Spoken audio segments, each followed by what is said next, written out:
नमस्कार साथियों, स्वागत है एक बार फिर से आपका हमारे YouTube चैनल ब्राइट ब्रेन पर। साथियों, एक बार फिर हम आपके साथ हैं।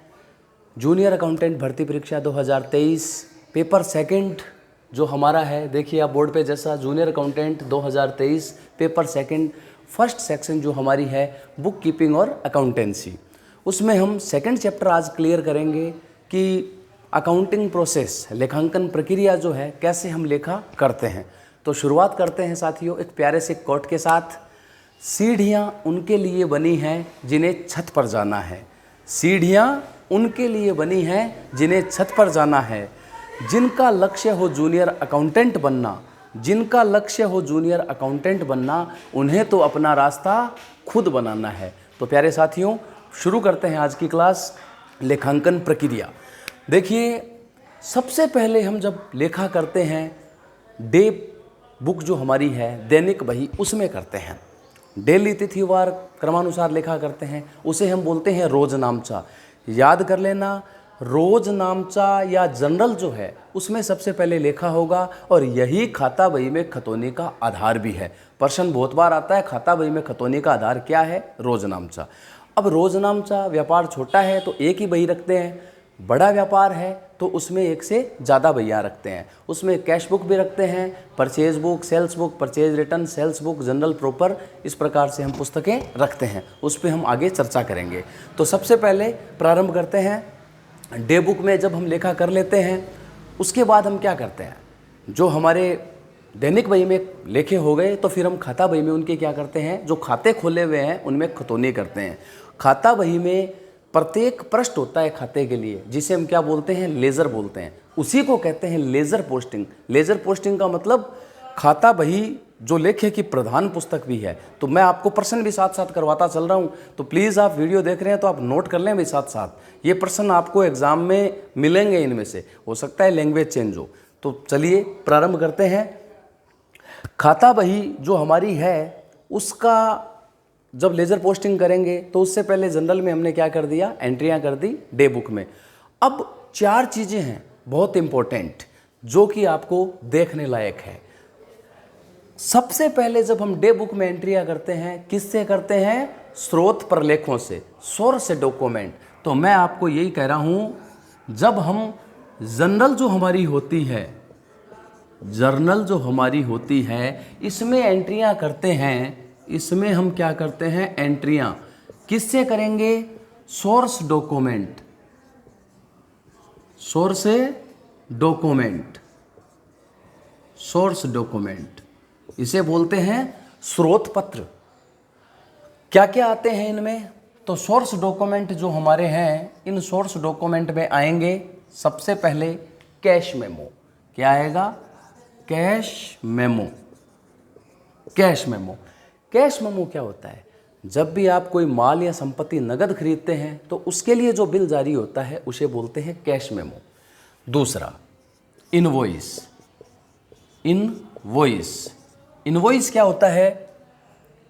जब हम कोई माल या संपत्ति उधार खरीदते हैं तो फिर जो विक्रेता है वो क्या जारी करता है? इनवॉइस। कंफ्यूज होते हैं इसमें विद्यार्थी। कैश मेमो, नगद जब हम माल संपत्ति खरीदते हैं तो कैश मेमो जारी करेगा विक्रेता, और यदि उधार खरीदेंगे तो इनवॉइस जारी करेगा। तीसरा इसके बाद इंपॉर्टेंट जो हमारा डॉक्यूमेंट है वो है रसीद। क्या है? रसीद, जिसे हम रिसिप्ट भी बोलते हैं। क्या बोलते हैं? रिसिप्ट भी बोलते हैं, और इसे हिंदी में हम क्या बोलते हैं? रसीद। रसीद क्या है? जब भी आप कोई भुगतान करते हैं या प्राप्त करते हैं पैसा, तो भुगतान या प्राप्ति के लिए जो एक बिल जारी किया जाता है या उसके प्रमाणन के लिए जो एक दस्तावेज जारी किया जाता है वो क्या कहलाता है? हमारा रिसिप्ट। उसके बाद जो हमारा एक इम्पोर्टेंट है वो है डेबिट नोट और क्रेडिट नोट। बहुत ही इम्पोर्टेंट है। एक डेबिट नोट होता है, क्या होता है? डेबिट नोट, और एक होता है हमारा क्रेडिट नोट। Credit note. देखिए, डेबिट नोट जो है इनमें कंफ्यूजन अपने को नहीं रखना, कंसेप्चुअल समझ लो आप। क्रेडिट नोट का मतलब क्या है? माल उधार बेच रखा है, दोनों ही नोट उधार माल बेचने पर, खरीदने पर जारी किए जाएंगे। यदि मैंने उधार माल बेचा है तो बेचूंगा किसको? डेटर को। तो क्रेडिट नोट का मतलब है कि मैं उसे क्रेडिट करूंगा। तो क्रेडिट कौन होगा? जो डेबिट हुआ है। तो डेटर को मैंने जब डेबिट किया है और अगर माल के मूल्य में कमी आ गई या उस देनदार ने मुझे माल वापस लौटा दिया तो हम क्या करेंगे? उसको क्रेडिट नोट जारी करेंगे। तो कौन जारी करेगा? विक्रेता। क्रेडिट नोट हमेशा कौन जारी करेगा? जो हमारा है विक्रेता जारी करेगा, विक्रेता। क्लियर? तो फिर डेबिट नोट कौन जारी करेगा? ये करेगा बायर या फिर क्रेता, ये क्रेता जारी करेगा।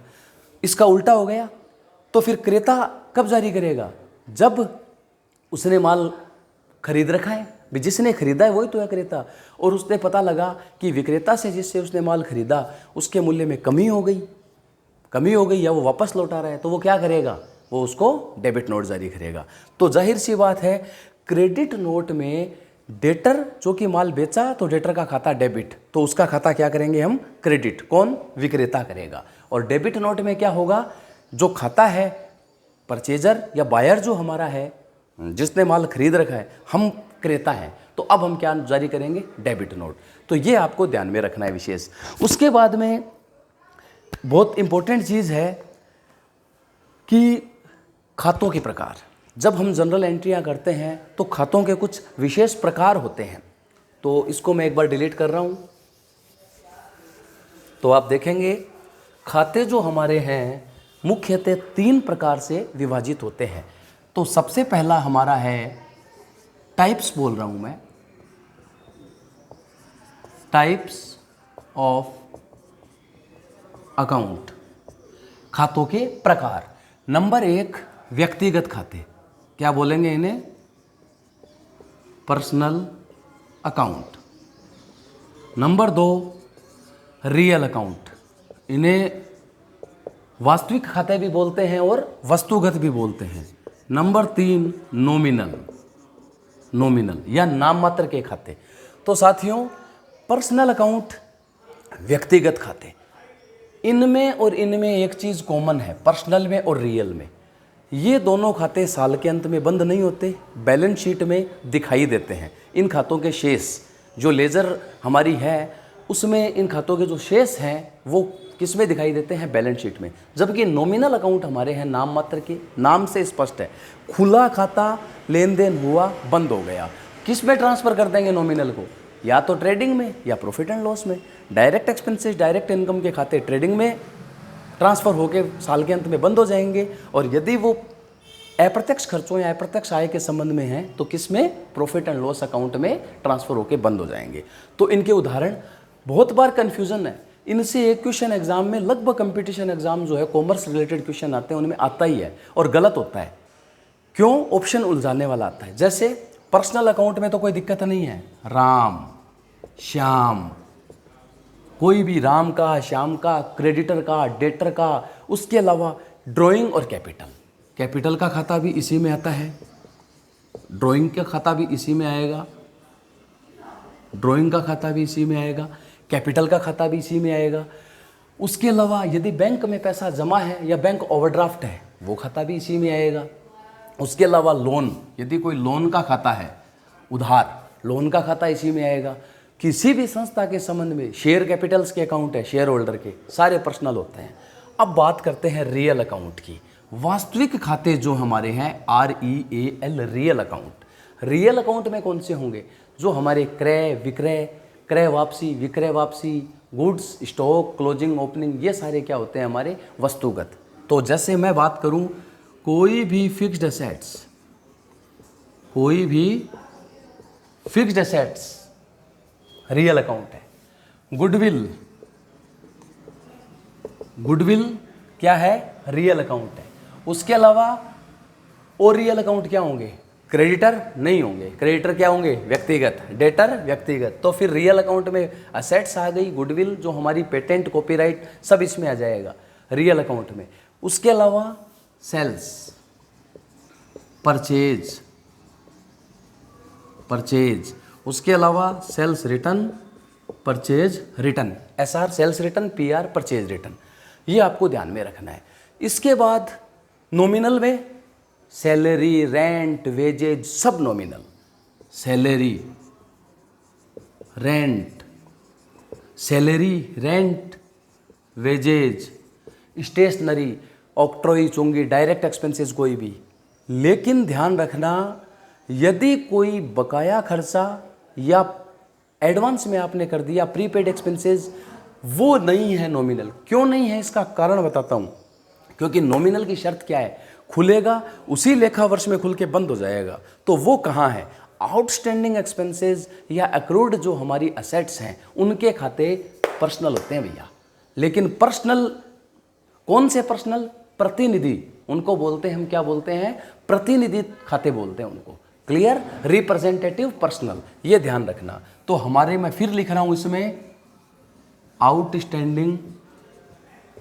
आउटस्टैंडिंग एक्सपेंसेस, उसके अलावा एक्रूड इंटरेस्ट, एक्रूड जो भी हमारी एक्रूड इनकम है, उसके अलावा प्रीपेड एक्सपेंसेस है हमारे, प्रीपेड एक्सपेंसेस भी इसी में आएंगे रियल में। कन्फ्यूज़न, आपको आउटस्टैंडिंग एक्सपेंसेस या फिर प्रीपेड एक्सपेंसेस या एक्रूड एसेट्स, जो भी एक्रूड इनकम है सॉरी, उसके खाते देगा और ऑप्शन देगा व्यक्तिगत खाता, प्रतिनिधित्व व्यक्तिगत खाता, वस्तुगत खाता, उपरोक्त में से कोई नहीं। तो प्रतिनिधित्व व्यक्तिगत खाता होगा। ये आपको इसमें ध्यान रखना है। Is that clear? ठीक है।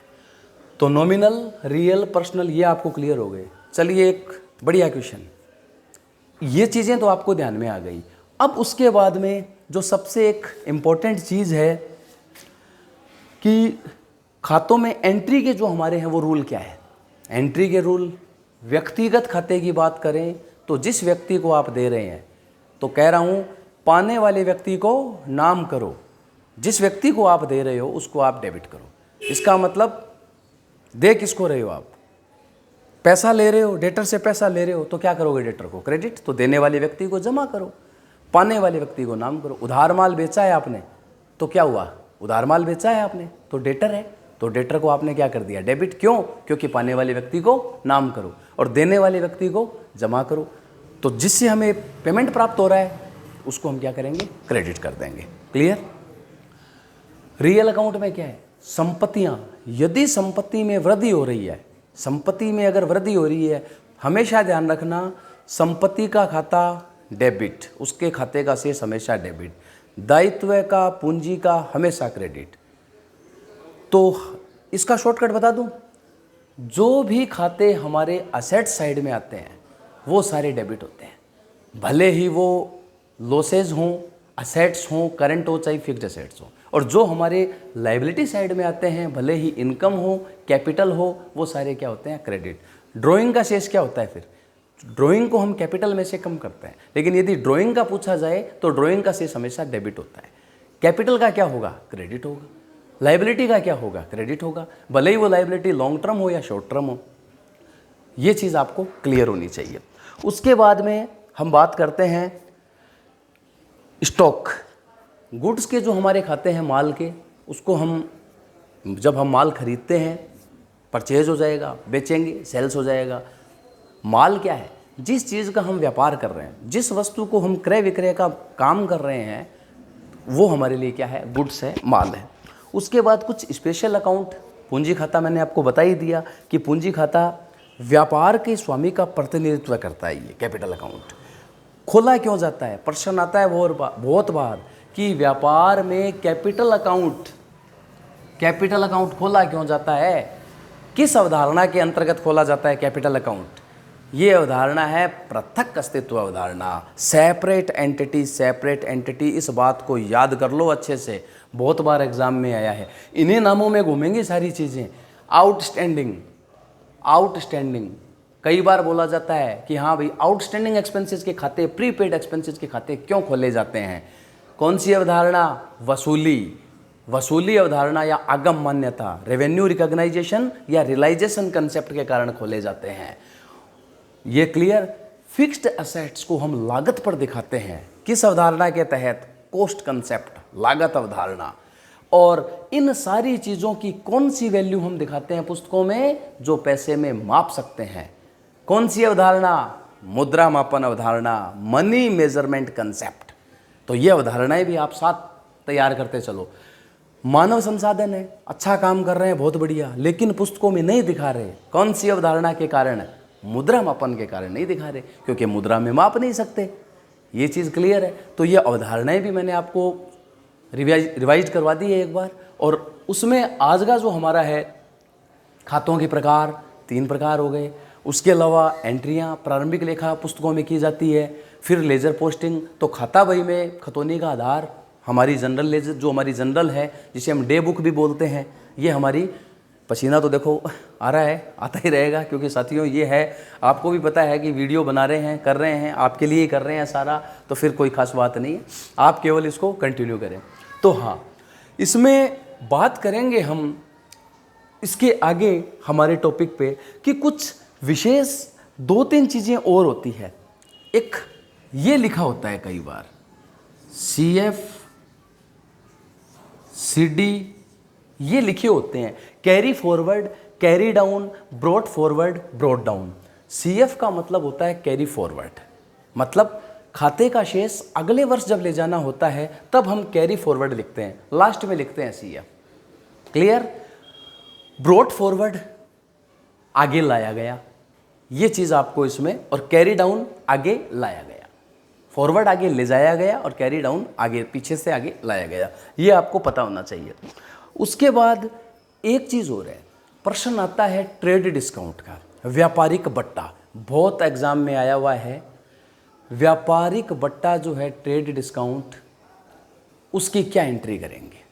बहुत बार आता है एग्जाम में कि मान लीजिए आपने शाम को माल बेचा 10,000 रुपये का, उधार माल बेचा शाम को आपने, लेकिन उस पर 10% ट्रेड डिस्काउंट है। आप तो ये बता दो व्यापारिक बट्टे की क्या एंट्री करेंगे?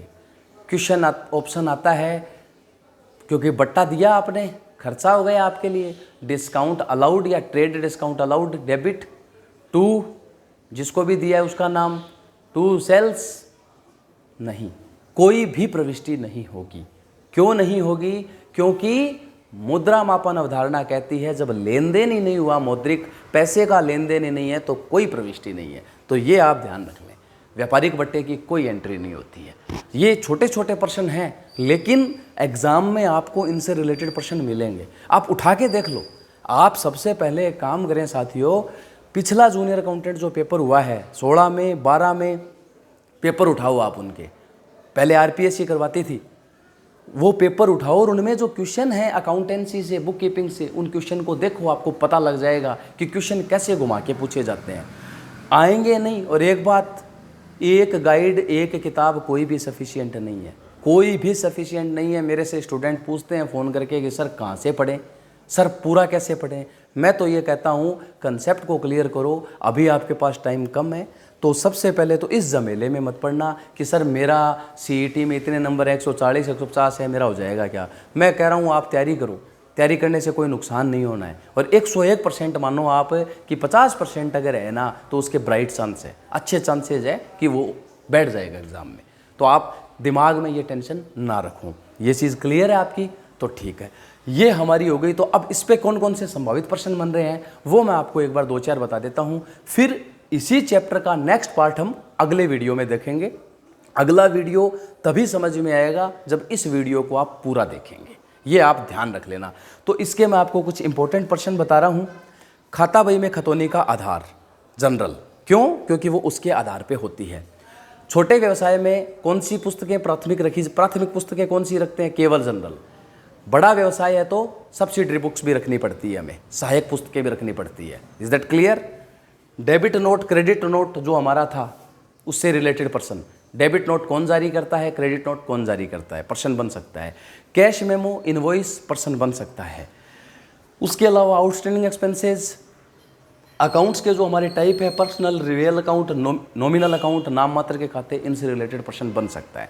इनको आप कंसेप्ट को पढ़ें। और साथियों, यदि आपकी कोई क्यूरीज हो, विशेषकर ऐसे साथी जो कि कॉमर्स स्ट्रीम से नहीं हैं, तो अगर आप इनको देखें, पढ़ें, किसी भी किताब से आप पढ़ रहे हैं या किसी भी आपने कोई कोर्स ले रखा है, आपको अगर कोई दिक्कत होती है तो आप कमेंट बॉक्स में मेरे को ज़रूर लिखें। चैनल के कमेंट बॉक्स में कोई भी क्वेरी, मैं पूरा विश्वास के साथ कहता हूँ, मेरा पूरा प्रयास रहेगा कि मैं आपकी उस समस्या का समाधान हर संभव प्रयास करूं, क्योंकि मेरा लक्ष्य केवल एक ही है साथियों कि आप में संभावनाएं हैं, आप प्रतिभा के धनी हैं, आप में टैलेंट है, बशर्ते बस ज़रूरत है उसको आपको समय पर उपयोग में लेने की। तो यदि आप पोटेंशियल है तो I will give dedication for you. तो ये बात आप मेरी याद रखना। धन्यवाद साथियों, मिलते हैं अगले वीडियो में।